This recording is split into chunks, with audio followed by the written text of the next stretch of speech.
This is the most sustainable Sainsbury's store ever built. Yes, I'm aware that's an IKEA. Let me explain. We're on the North Greenwich Peninsula in East London, right in the middle of the EastEnders credits. Back in the late 1990s, this area was an industrial wasteland, largely consisting of old gasworks. But it was earmarked for development as one of the UK's Millennium projects. The centrepiece would be the impressive Millennium Dome and its famously surreal exhibition. However, the area surrounding it would be developed into a new housing area for East London. And as a new housing area would need new shops to go with it, this led to the creation of the Millennium Leisure Park, featuring restaurants, a cinema, B&Q and a supermarket to feed the new residents. As this was the late 90s, sustainability was becoming the new trend, and it was decided to make the whole development a byword for environmental values. You can see this in the design of the leisure park, with cycle lanes painted throughout and a two-way bus stop right on the doorsteps of the shops, although I'm not sure who decided to combine the two aspects and put the bus shelters in the cycle lane. UK supermarket chain Sainsbury's were keen to get in on the eco-trend, or at least the publicity that went with it, and announced that their new store on the leisure park would be the most sustainable Sainsbury's ever built.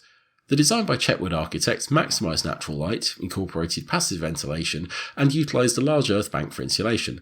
They built this eye-catching and very late 90s design to make the store stand out, as you can see from this model that I happened to find on display in the Museum of the London Docklands. The store was opened by Jamie Oliver in 1999 and was even given a VIP visit by South African President Jacob Zuma.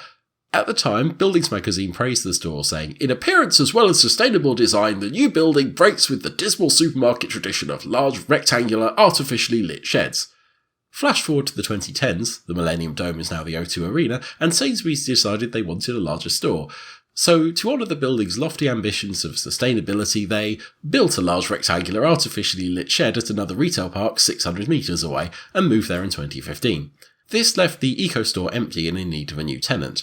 Sainsbury's sold the site but were keen to avoid handing the building to one of their rivals, so they included a condition that the site could not be used for another supermarket. Unsurprisingly, nobody was interested in buying an empty supermarket that couldn't be used as a supermarket, so eventually the site was bought by IKEA, who honoured the building's lofty ambitions of sustainability by flattening the entire thing and building a bog-standard IKEA store there.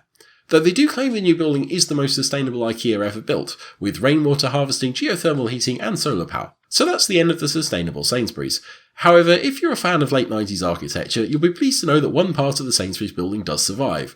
The legacy of the building's lofty ambitions of sustainability is the petrol station, which sits rather forlornly in the corner of IKEA's car park.